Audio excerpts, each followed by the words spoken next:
জনগণকে দেওয়া প্রতিশ্রুতি থেকে সরে এসে ভারতে ইলিশ পাঠানোর সিদ্ধান্ত নিয়েছে বাংলাদেশের অন্তর্বর্তীকালীন সরকার।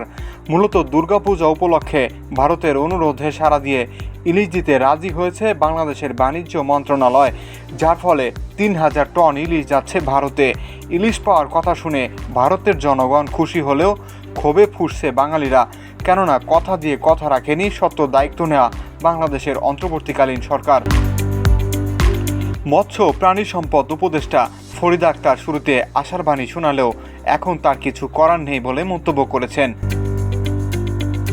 তিনি দায় চাপিয়ে দিয়েছেন বাণিজ্য মন্ত্রণালয়ের উপর। একে অপরের উপর দায় চাপিয়ে যে ফাঁকি দিতে পারবেন না, ইতিমধ্যেই তার ইঙ্গিত মিলেছে। ভারতে ইলিশ রপ্তানি বন্ধে ব্যবস্থা নিতে সরকারকে অনুরোধ করে আইনি নোটিশ পাঠিয়েছেন সুপ্রিম কোর্টের এক আইনজীবী। 22 সেপ্টেম্বর রবিবার সুপ্রিম কোর্টের আইনজীবী মোহাম্মদ মাহমুদুল হাসান এই নোটিশ পাঠিয়েছেন। বাণিজ্য মন্ত্রণালয়ের সচিব, মৎস্য ও প্রাণী সম্পদ মন্ত্রণালয়ের সচিব, জাতীয় রাজস্ব বোর্ডের চেয়ারম্যান ও আমদানি রপ্তানি কার্যালয়ের প্রধান নিয়ন্ত্রক বরাবরে এ নোটিশ পাঠানো হয়েছে। এছাড়া আইনি নোটিশ পাওয়ার 3 দিনের মধ্যে ভারতে ইলিশ রপ্তানি বন্ধে প্রয়োজনীয় ব্যবস্থা নিতে নোটিশে অনুরোধ করা হয়েছে।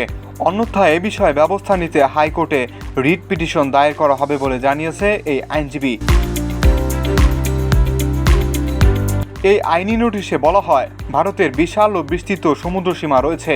ভারতের জলসীমায় ব্যাপকভাবে ইলিশ উৎপাদন হয়।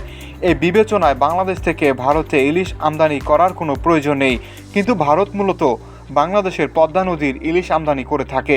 বাংলাদেশে ভারতীয় এজেন্ট ও মাছ রপ্তানিকারকরা সারা বছর পদ্মা নদীর ইলিশ মাছ মজুত করে রাখে এবং বাংলাদেশ সরকারের অনুমতি সাপেক্ষে পদ্মা নদীর ইলিশ ভারতে রপ্তানি করে এবং ক্ষেত্রবিশেষ সীমান্ত দিয়ে অবৈধভাবে পাচার করে। ফলে দেশের জনগণ বাজারে গিয়ে পদ্মার ইলিশ পায় না। আরও বলা হয়, পদ্মা নদীতে যে সীমিত পরিমাণ ইলিশ পাওয়া যায় তা দেশের মানুষের চাহিদা অনুযায়ী যথেষ্ট নয়। এই অবস্থায় যদি পদ্মার সব ইলিশ ভারতে চলে যায়, তাহলে বাংলাদেশের জনগণ পদ্মার ইলিশ খেতে পারবে না। এভাবে বাংলাদেশের জনগণকে পদ্মার ইলিশ থেকে বঞ্চিত করে ভারতের জনগণকে পদ্মার ইলিশ খাওয়ানো এবং বাংলাদেশের সরকারের জন্য সমীচীন নয়।